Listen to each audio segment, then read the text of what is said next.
Teen Ailey Readers, The Connecticut Yankee by Mark Twain. Ailey, 2012. I was at Warwick Castle in England when I met a stranger.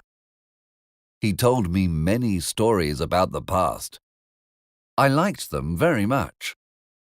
Then we saw some very old armor. There was a bullet hole in the armor. "This hole is later. It comes after the invention of firearms," said the guide.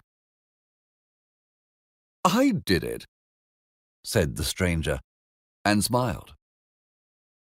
I was very surprised. The stranger was staying at my hotel. He came to my room and gave me a manuscript. His name was Hank Morgan. This is his story. I was in my factory in Connecticut. A worker hit me on the head and I fell down. I woke up under a tree and saw a strange man in armor on a horse. He said I was his prisoner. His name was Sir Kay. I went with him to a village. He said it was Camelot. I was sure it was a lunatic asylum. I thought all the people were mad. They all looked at my clothes. They thought I was strange. I started to talk to a page. His name was Clarence. "Where am I?" I asked. "King Arthur's court, in the year 513, he answered. "You are a prisoner. They are going to kill you. But I will come and visit you in prison." Then some people took me to the king at his round table. There were lots of knights sitting round the table eating. Lots of people served them food. Beautiful ladies watched from a balcony. Musicians played on another balcony. The room was very big and made of stone. The knights' and ladies' clothes were beautiful. An old man stood up and told a story. Everyone was bored and fell asleep. The old man was Merlin. Then Sir Kay told the story of my capture. He told a lot of lies and said I was very dangerous. He presented me to Queen Guinevere. He said my clothes were magic. They took away my clothes and then put me in prison. I fell asleep. When I woke up, I thought it was all a dream. Then I realized it was true. I was a prisoner at King Arthur's court. Clarence came to visit me. "Help me to escape," I said to him. "I can't," he answered. "There are lots of guards, and Merlin has put a spell on this prison. No one can escape. Tomorrow at noon, they are going to burn you." I was very miserable, but I had an idea. "I am not afraid," I said. "I am a very powerful magician." "Is today the 20th of June?" "Yes, it is," said Clarence. "Then go and tell the king that if he burns me, tomorrow the world will end in darkness. I'll end in light and warmth. Everyone will die." I knew from my studies that on the 21st of June, 513, there was a total solar eclipse. That was my magic, to make the sun disappear. The next day, they came to get me and tied me to a big tree. People sat to watch all around. Everyone wanted to see. I was afraid. And if my calculations were wrong? Then everyone looked up. The eclipse was beginning. "Burn him!" shouted Merlin. "Stop!" shouted King Arthur. "Have mercy! Do not destroy the sun. What do you want? I can give you anything." I said I wanted to be his minister and help him, and he agreed. The solar eclipse was now total. Everything was dark. So I pointed to the sun and shouted, "Pass away and do not harm us." The sun started to come out again, and everyone was happy. I became the first minister and the most powerful man in Camelot. Clarence was my assistant. I had beautiful but very uncomfortable clothes and the best rooms after the king. People came from all over the country to see me. I was famous, but they wanted another piece of powerful magic from me. Merlin was in prison. He was my enemy, so I said I wanted to explode his tower with fire from the sky. His tower was an old Roman one and very solid. One stormy night, I filled it with gunpowder and attached a metal stick to it. Then I told everyone to gather, and we watched as the lightning hit the tower and it exploded. Everyone was afraid. They thought I was a very powerful magician.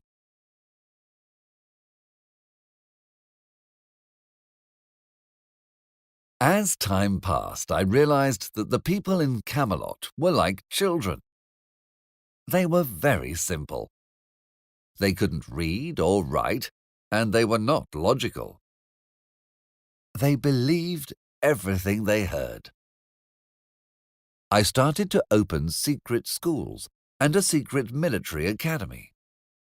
I put down telephone wires to have telephones. I wanted to create newspapers. I taught Clarence to be a journalist. The king and the nobles believed they were better than me because I was not noble, but they respected my intelligence.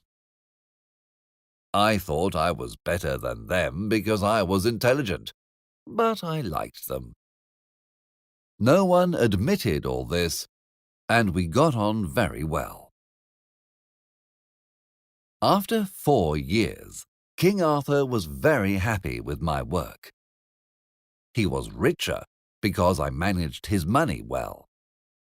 I also distributed it better, and the people of Camelot were happier. They started to call me the boss. I liked it. The main entertainment at Camelot was jousting. Hundreds of knights took part, and many were injured. Sometimes the knights went to save princesses from dragons. They believed in dragons and giants. One day a girl came to Camelot. Her name was Alysande la Carteloise. She said her mistress and 44 girls, many of whom were princesses, were captive in a castle. The guards were 3 huge men with 4 arms and 1 eye. At Camelot, they decided I had to rescue them.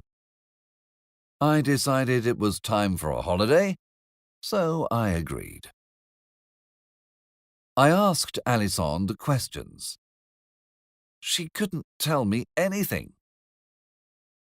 Where is the castle? Many miles away, she answered. How many? I asked. I don't know, she said. They all look the same.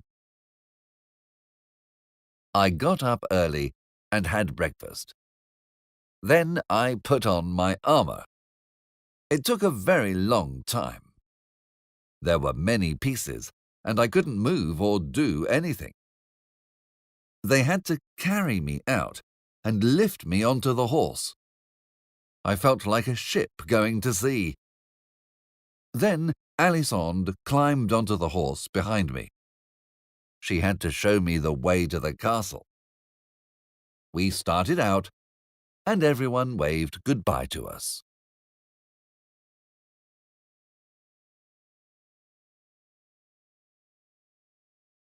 Chapter 2. Free Men. We were immediately in the countryside.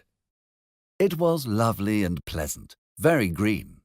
There were a lot of trees, fields, and rivers. Then it started to get hot. Sweat ran into my eyes. My armor got heavier and heavier. Finally, Alisande took off my helmet, filled it with water, and poured it into my armor.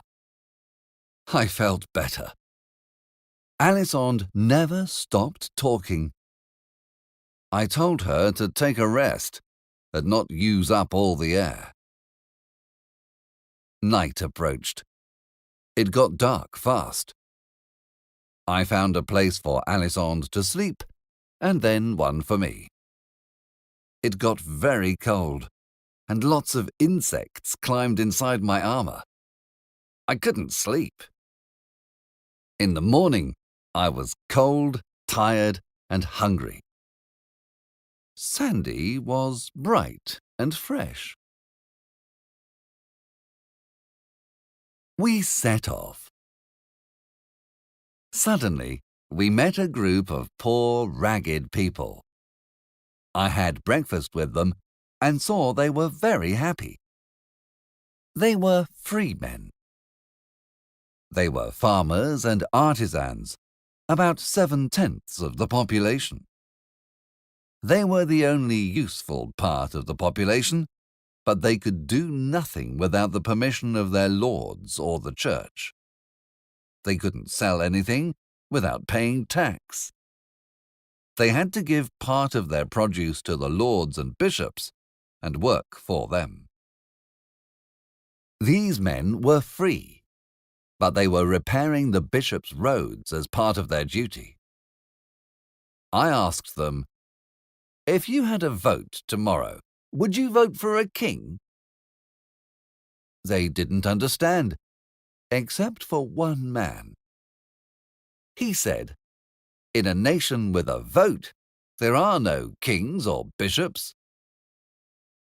I decided to send him to my man factory, a school where Clarence was teaching people to read and write. I gave the men 3 pennies for my breakfast. It was a lot of money, but they deserved it. Then I lit my pipe. The next day we were crossing a meadow when Sandy shouted, "Defend yourself! Danger!" 6 armed knights were in the shade of a tree. They attacked me. I lit my pipe. They suddenly stopped. Sandy said they thought I was a dragon. Then she told them to go to King Arthur's court and surrender, becoming my knights. Sandy told me the story of the knights. It was very long. While she was speaking, I remembered the girl I loved in Connecticut, and I was sad. But then we saw a big castle. Outside the castle, I met one of my knights. He was my soap missionary. He went about selling soap because I wanted a cleaner country. He didn't manage to sell soap in that castle, because someone died while they were using it. He told me the owner was Morgan Le Fay, King Arthur's sister. Her husband was King Uriens. Their kingdom was so small you could stand in the middle of it and throw a brick into the next kingdom. Morgan Le Fay had a terrible reputation, but at first she seemed very kind. She invited us to have dinner. Then a page touched her, and she stabbed him. She was very bad. Sandy told her I was the boss, and she was very frightened of me. I heard a terrible sound and asked to see where it came from. As I entered the cell, I saw something I would never forget. A young giant of a man was stretched on a rack. A poor young woman with a baby was in a corner. The man had killed a deer, a terrible crime. I told Morgan to free him and leave me with the family. The wife wanted the man to confess. Then Morgan would execute him quickly and stop his suffering. The man refused, because the confession would give Morgan the right to take away all property from his wife and leave her with nothing. I thought, this is a real man, a heart of gold. I asked to see her prisoners. It was terrible. Some were there so long they had gone mad. A young bride and her husband, separated by their lord on their wedding night, now didn't recognize each other. Morgan Le Fay didn't even know who some of them were. An old man in his cell could see his home. He had a wife and 5 children. Over the years, he had seen 5 funerals, but he didn't know which member of his family was still alive. I set all Morgan's prisoners free, except for one noble. I didn't care about him. The next morning I was very happy to leave the castle. Sandy kept telling me stories. I met with my toothbrush missionary. He was very angry with my stove polish missionary. Of course, there were no stoves yet, but I wanted to prepare people for them and teach them about keeping a tidy home. We had another chance meeting with the old man who had watched the funerals from Morgan's prison. He was with his whole family now. The funerals had been false, a torture invented by Morgan. I was happy for him. Suddenly, Sandy said, "The castle! Look!" "It isn't a castle. It's a pigsty," I said to Sandy. "It wasn't enchanted before," she said. Sandy really believed she saw a castle with monster guards and captive princesses inside. So I paid the men who guarded the pigs to go away and rescued the ladies. Sandy embraced the pigs, believing they were princesses. The next day, we met some pilgrims on the road. They were going to the Valley of Holiness, a place with a miraculous stream of water. Suddenly we saw a terrible sight. A group of slaves. Their clothes were dirty and torn. Their faces were grey. They were injured from the chains. A girl fell, and the guards hit her. Then her new owner arrived to take her baby and her away. She cried, and a man tried to embrace her. It was her husband. They were separated. They would never see each other again. I still feel terrible when I think about that scene today. I will never forget it. We arrived at a pub where I met a knight I knew. He was my stovepipe hat missionary.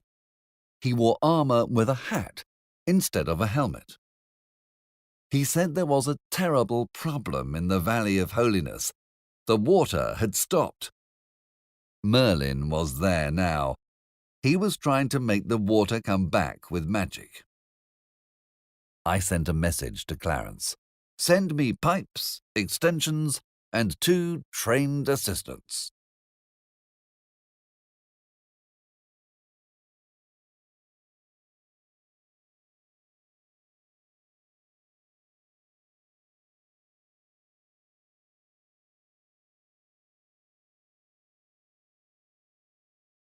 Chapter 3. The Holy Fountain. We travelled quickly with the pilgrims and arrived in the Valley of Holiness before sunset. All the people there were sad. I met the abbot. "Hurry, my son," he said. "Save our valley, or we will lose 200 years of work. But do not use the devil's magic."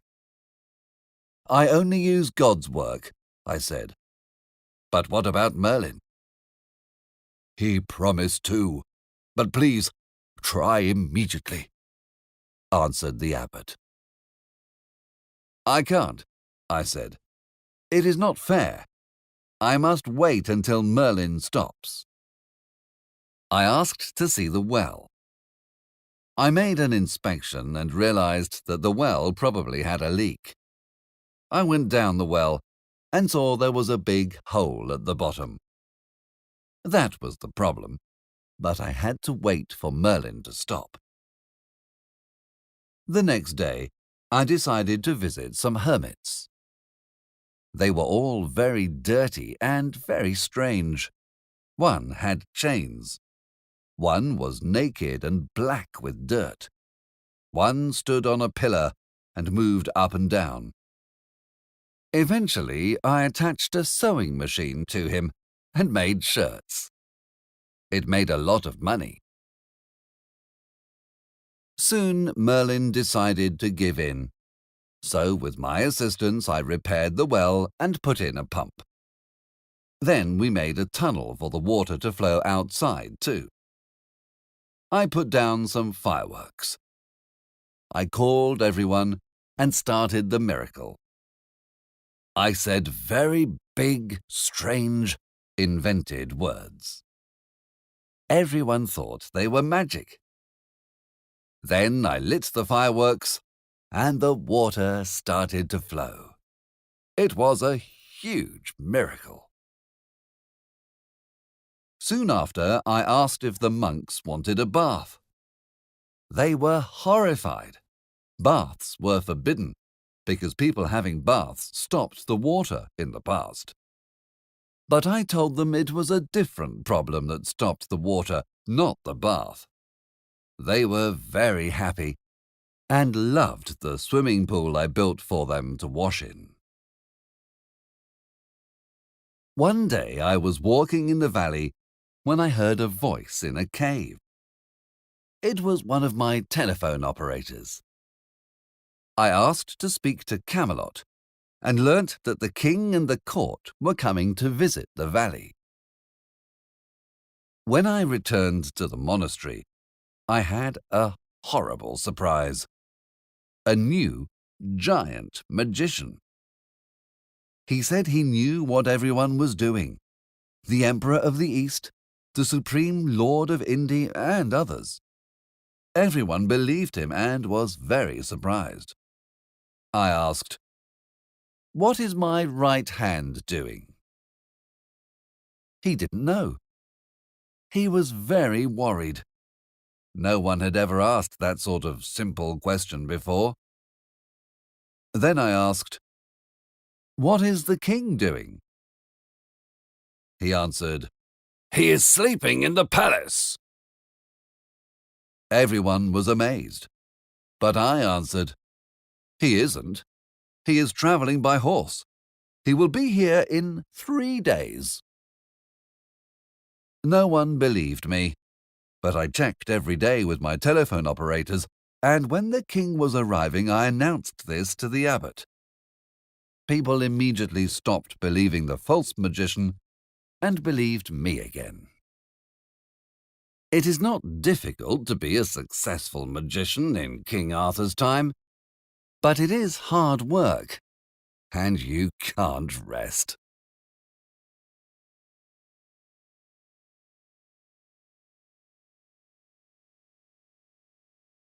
When the king arrived, he told me about his new army. I was not happy. I had a military school, and I wanted to make my students officers. But when we had an examination of the candidates, the nobles did not accept my men. They only accepted other nobles who were stupid and ignorant. My men were very well prepared, but they were not noble. Another problem with these people and their strange ideas. I had another idea. A new regiment consisting only of nobles, to keep them happy. And then the rest of the army made up of my soldiers, the real army. Everyone was happy. I decided to go on a trip through the kingdom to see the general conditions. The king wanted to come too, and told me to wait. He had to do his ceremony. He touched the sick and cured them. Often it worked. People were convinced his touch was magic, and their belief made them better. The king did his best. He was a good man. The ceremony was very long, and I was bored. He touched every sick person and gave them a coin. I decided to stop the gold coins and make copper ones. This saved the kingdom a lot of money. During the touching ceremony, I saw another of my innovations, a newspaper. I was very happy with the result. It wasn't perfect, and I wanted to improve it, but it was good enough, and everyone was amazed by it. I was as proud of it as a mother of her new baby. I suggested the king tell Queen Guinevere of our departure, but he was sad. "When Sir Lancelot is here, the queen doesn't notice if I arrive or depart," he said. I was sorry for him. I thought the queen was beautiful, but not very intelligent.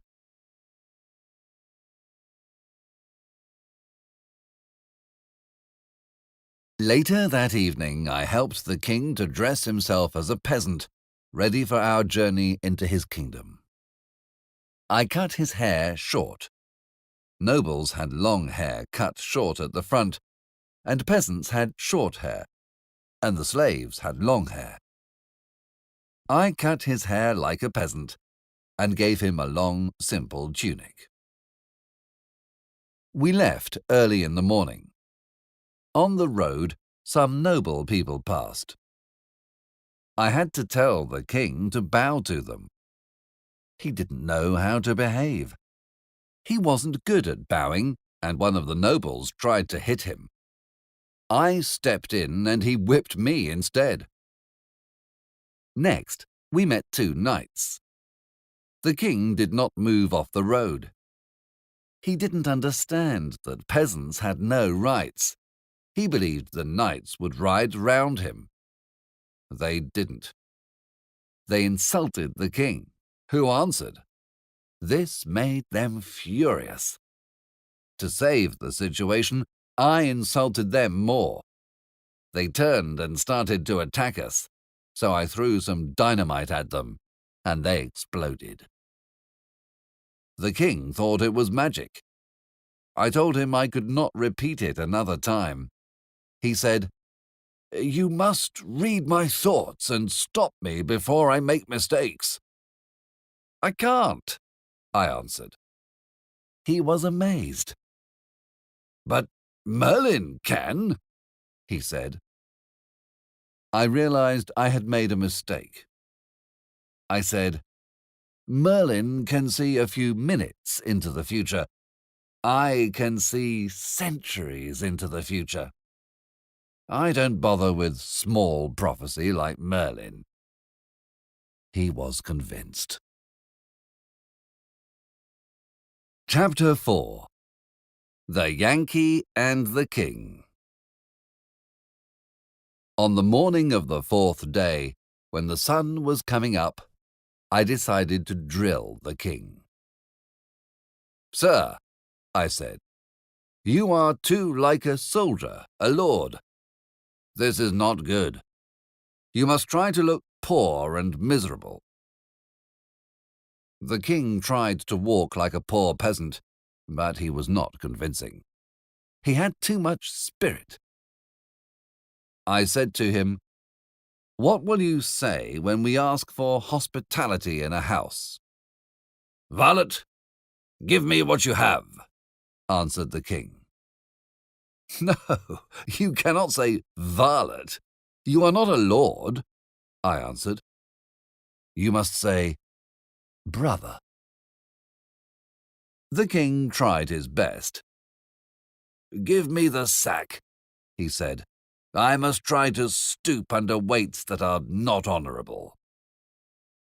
He tried, but it was very difficult for him to stoop. I thought about work. I thought about the people who believe that a day of intellectual work is hard.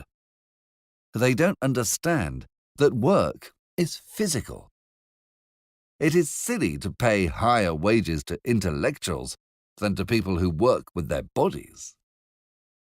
We saw a very small, poor house in the distance. We arrived in the middle of the afternoon. There was no sign of life. Everything looked ruined, and there was no living thing. We pushed the door open and saw some forms in the dark. One sat up. "Have mercy!" cried a woman. "They have taken everything. There is nothing here." "I do not want anything, poor woman," I said. "Then you are not a priest or a lord?" she asked. "No, I am a stranger," I replied. "Let me come in and help you." "You are sick and in trouble," I said. "Go away," she said. "We are in trouble with the Lord and the church, and we have the smallpox. You must go away." I told the king to go away, but he refused. "The king does not know fear and has no trouble with the church. I must stay and help. It is the duty of a knight," he said. We gave the woman water. "Please, go up that ladder and tell me what you see," said the woman. The king went up the ladder which led to another part of the little hut. On his way, he noticed a man. "Is that your husband sleeping?" he asked. "No. He died 3 hours ago. Now he is at peace," said the woman. The king climbed the ladder and came back with a poor girl of 15. She was dying. He said there was another girl who was already dead. He lay the girl next to the woman who sat with her until she died. I brought the other child to lie next to her. The woman told us her story. They were persecuted by the Lord and the church, who made them work and took all their property. They had nothing to eat, and their 3 sons were unjustly in prison for a theft they had not committed. Then they got smallpox. At midnight, they were all dead.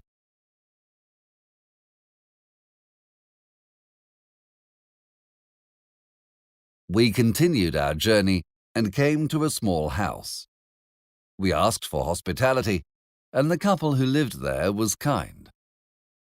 I spoke to the man and discovered that he did not like the injustice of the country's laws. I liked him. We stayed for some days with the man, whose name was Marco, and his wife, Phyllis. I said the king was a farmer, and I was his assistant. One day, I decided to have a special lunch at Marco's house. I invited a lot of people, all the craftsmen of the town. Marco was terrified by the cost, which was too much for him. I paid for everything.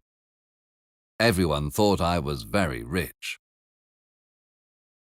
At the lunch, I tried to explain economics to the men. I told them that in my part of the country, people earned less, but everything cost less.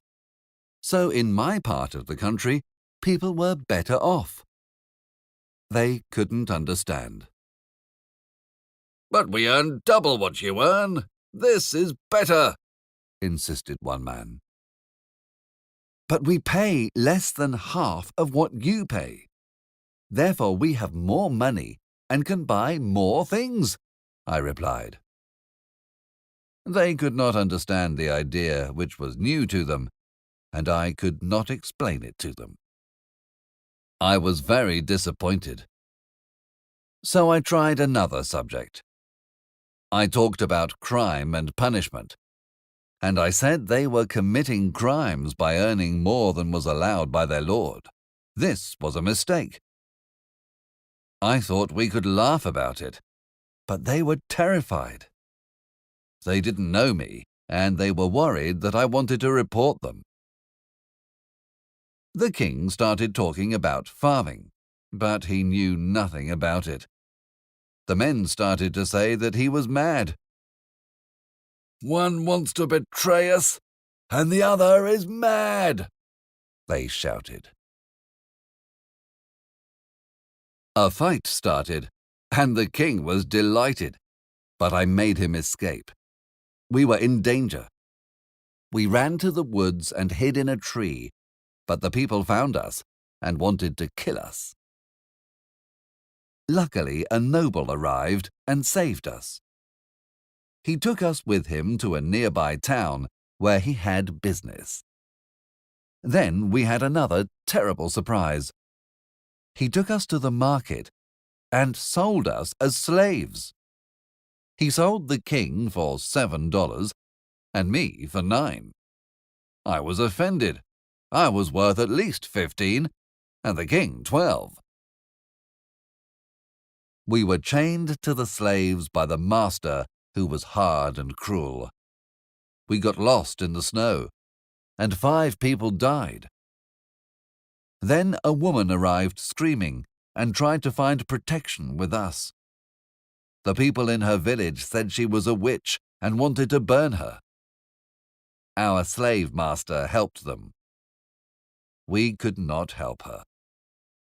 Our master was angry about the dead slaves and revenged himself on this poor woman. Then we saw a procession. A young girl of 18 was sitting on a coffin in a cart. She had a baby. With her was a priest who told her story. She was a young wife and mother. Then the army took her husband away to be a soldier. She had no work and was starving with her baby. So she stole a small piece of linen. The judge decided to hang her. The owner of the linen felt so bad he committed suicide. She cried and held her baby, but the priest, who was very kind to her, made a speech against the laws and the sentence and promised to look after the baby. There was gratitude in her face when she died. Chapter 5. War. I had a plan to escape. I had to wait for many weeks, but in London my chance finally came. Immediately things went wrong. I couldn't get the king's chains off. The slave master interrupted me. When he went outside, I followed him and attacked him in the dark. But the police arrested me and put me in jail. I said that I was a noble's servant. They were afraid of the nobles and let me go. Then I discovered that the other slaves had killed the slave master. They were all in prison, condemned to death. I found a telegraph station and sent a message to Clarence. "Send knights to save the king and I. They want to hang us. Tomorrow." Everyone in London was looking for me. They took the slaves about London to recognize me. Unfortunately, one of them saw me. They took me to the other slaves and decided to hang us that day. The knights would never arrive in time. It was too late. They took us to the execution place. The king tried to say who he was, but everyone laughed at him. They started to hang the slaves. Then they started to put the rope round the king's neck. It was dreadful. I couldn't move. Suddenly, a grand sight. 500 knights in armour, on bicycles. Sir Lancelot and the knights saved the king. Clarence was very happy. "What a surprise, eh?" he said. "The boys practiced for a long time." Soon I was home again in Camelot. I had to fight Sir Sagramore in a tournament. Everyone came to see it. The knights all supported Sir Sagramore. Merlin did some magic to protect him. I only had Clarence to support me. We started the fight. Sir Sagramore was in full armour, but I was wearing light clothes. Everyone thought I was ridiculous, but I could move fast and avoid him. He couldn't catch me. He got very angry and wanted to kill me. I used my lasso. They didn't know about cowboys and were amazed. I pulled Sir Sagramore off his horse and won the fight. But Merlin stole my lasso, and Sir Sagramore wanted to fight again. I shot him with a gun. Everyone was shocked. They thought it was magic. The knights were angry. 500 of them attacked me all at once. I shot some, and the others escaped. Everyone was afraid of me. For 3 years, I improved the country. It was happy, civilized, with more money. Slavery was illegal. I wanted a republic, but decided to wait until King Arthur died. Then, one day, my child got sick. I was married to Sandy. I had married her because it was polite, but then I realized I loved her. I was totally happy with her. We had a daughter. Now she was sick. Sir Lancelot, a very kind man, helped Sandy and I to look after her. Then we decided to take her to the sea for her health and sailed to France. When there was no news, I sailed back. Everything was a disaster. Clarence explained that the king was dead, Guinevere was a nun, the knights were fighting, and the church wanted to dominate the land. We had to fight. It was time for the revolution. We declared a republic, and the knights came to fight us. We hid in a cave and put dynamite everywhere. There were only 54 of us and 25,000 of them. But when they attacked, we electrocuted them and then made them explode. We won. Postscript by Clarence. I must finish the story. The boss made a mistake. He wanted to offer help to some injured knights, but one of them recognized him and stabbed him. Then we realized that our cook was Merlin in disguise. Merlin did some terrible magic, and now the boss is sleeping. He will never wake again. Final postscript by Mark Twain. At dawn, I stopped reading. I went to the stranger's room and knocked on the door. There was no answer. He was delirious. He spoke. "Sandy, is that you? At last, now I can go back to you and our daughter. It was terrible without you. I am in the wrong century. A trumpet. It is the king." He never finished his sentence.